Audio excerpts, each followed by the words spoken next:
Na ndugu yetu, karibu sana. Leo tunataka tukaangalie namna gani tutakavyoweza kutatua changamoto ya kuku ambaye yupo kwenye kiota na ameacha mayai au amesusa mayai au tuseme ameshindwa kutotoa mayai. Yaani mayai yameharibika kwa sababu kuku anatotoa mayai ndani ya hizo siku 21. Sasa inatokea kuku wako anakaa tu kwenye kiota na ana zaidi ya hizo siku, labda kuanzia siku ya 21 na kuendelea. Unakuta kuku amekaa wengine hadi zaidi ya siku 50. Kuku yupo tu pale kwenye kiota. Na mfugaji ajui afanye nini sasa, na anajua kabisa kwamba mayai yameshaharibika. Na mara nyingi sana huwa ukishatoa yale mayai pale, kuku mara nyingi huwa anasumbua pale, anakuwa hatoki. Kumbuka kuku anapoendelea kukaa kwenye kiota kuna madhara. Moja ya madhara, kwanza anapoteza uzito kwa kiasi kikubwa sana, lakini hata kinga yake ya mwili inapungua kwa kiasi kikubwa sana, kwa sababu uwezo wa kula na kunywa unapungua kwa kiasi kikubwa pia. Kwa hiyo afya ya kuku, uzito wa kuku unapungua kwa kiasi kikubwa. Unahitaji kuwa mtaalamu na mbobezi katika kilimo na ufugaji? Agalus TV ni suluhisho lako.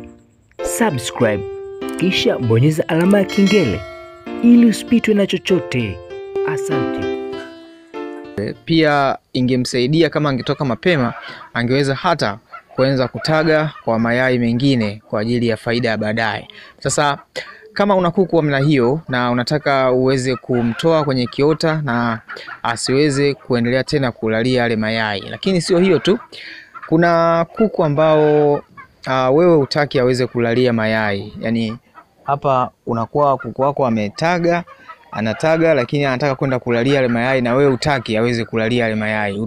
Fanyaje kuhakikisha kwamba yule kuku asilalie yale mayai na aweze kuendelea tena kutaga bila kuzalisha vifaranga? Yaani wewe hutaki kwamba uzalishe vifaranga, labda unataka tuuze mayai. Kwa hiyo hapa nako utafanyaje? Ndugu yetu, faida hii pia utaipata kwa kwa mfano kuku wako ametaga mayai 8. Alafu ile kuku anataka kulalia na una kuku zaidi ya mmoja unaotaga. Sasa hapa unaweza ukachukua mayai ya kuku huyu ukamwekea kuku mwingine. Lengo ni kwamba kama kuku anaenda kulalia na mayai 8, ana mayai 6, hiyo ni hasara kwako, kwa sababu atatumia muda mrefu zaidi kwenye kuatamia kwenye kiota, zaidi ya wiki 3 anaendelea tu kuatamia kwenye kiota, ambapo ungeweza kumsaidia kuku mwingine aweze kutotoa hayo mayai. Wakati huyu angepumzika muda wiki moja tu, alafu angeanza kutaga. Utakuwa na mayai mengi sana na utakuwa na kuku wengi sana kwa muda mfupi. Jinsi gani kuweza kuzuia kuku hao wasiweze kulalia au wasiweze kuatamia mayai yako? Karibu sana ujiunge nasi katika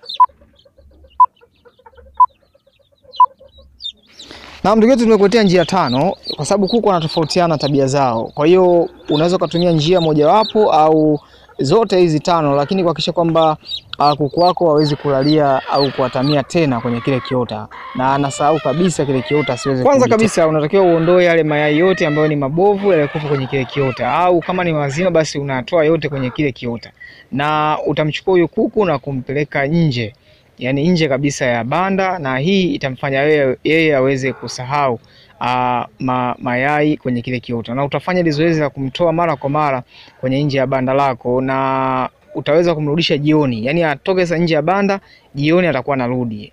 Banda utakuwa unalifunga, basi jioni atakuwa anarudi kama kuku wako wanalala au wanashinda ndani. Na njia ya pili, mara baada ya kumtoa kuku kwenye kile kiota na yale mayai, basi unaharibu kile kiota kabisa kisiweze kuwepo. Yani hapa unaweza ukachukua labda mbao au bati, unaziba kile kiota kabisa, au unaweza ukachukua miba ukaweka kwenye kile kiota, au ukachukua majani mabichi ukajaza kwenye kile kiota. Hapa kuku hawezi kuja kukaa tena. Kwa hiyo atakuwa analalamika na atatafuta kile kiota chake mahali kilipo, lakini kwa muda mfupi tu atasahau na hataweza tena kurudi tena kwenye kile kiota.